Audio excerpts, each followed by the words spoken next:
বিশ্ব অরণ্য দিবসে চিন্তনের বিশেষ প্রতিবেদন।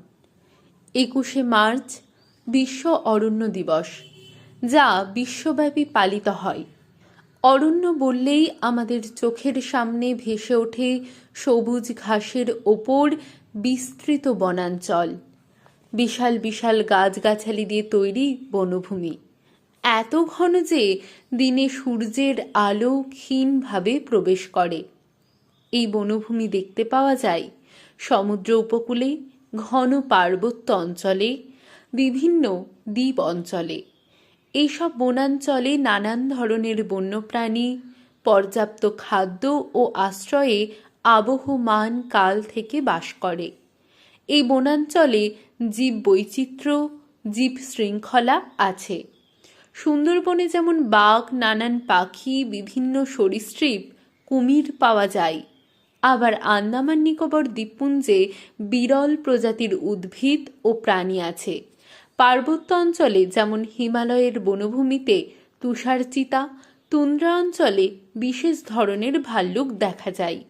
এতে মানুষ বুঝতে পারেন প্রাণীকুল অনুকূল পরিবেশ পেলে সেখানে স্বচ্ছন্দে বাস করতে পারে। আমরা অরণ্য নিয়ে কেন আলোচনা করব, বা বিশ্বজুড়ে এই দিবস কেন পালিত হচ্ছে? বর্তমানে বিশ্ব জলবায়ুর যে পরিবর্তন হচ্ছে তার কারণ আমাদের সবারই কম বেশি জানা আছে।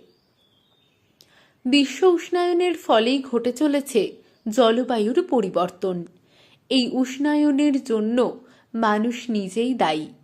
আমরা পরিবেশ রক্ষা না করে, বনভূমির প্রয়োজনীয়তা অস্বীকার করে, তাকে সংরক্ষণ না করে তাকে প্রতিনিয়ত ধ্বংস করছি।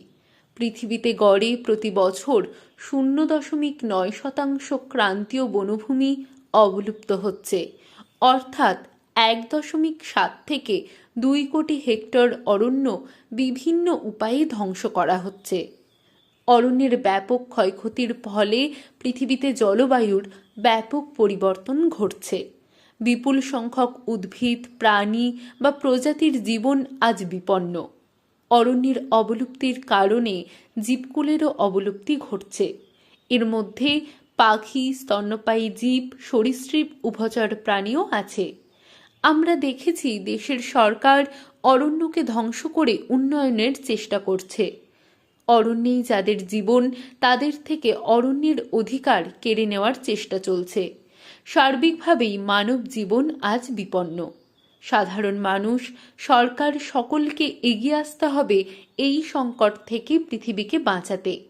সভ্যতার জন্যে যতটুকু প্রয়োজন, পরিবেশের ঠিক সেটুকুই পরিবর্তন করতে হবে এবং তার বিকল্প উন্নয়নও সাথে সাথেই করতে হবে। এটাই হোক আজকের দিনে সবার অঙ্গীকার। তবেই বিশ্ব অরণ্য দিবস উদযাপন সার্থক হয়ে উঠবে।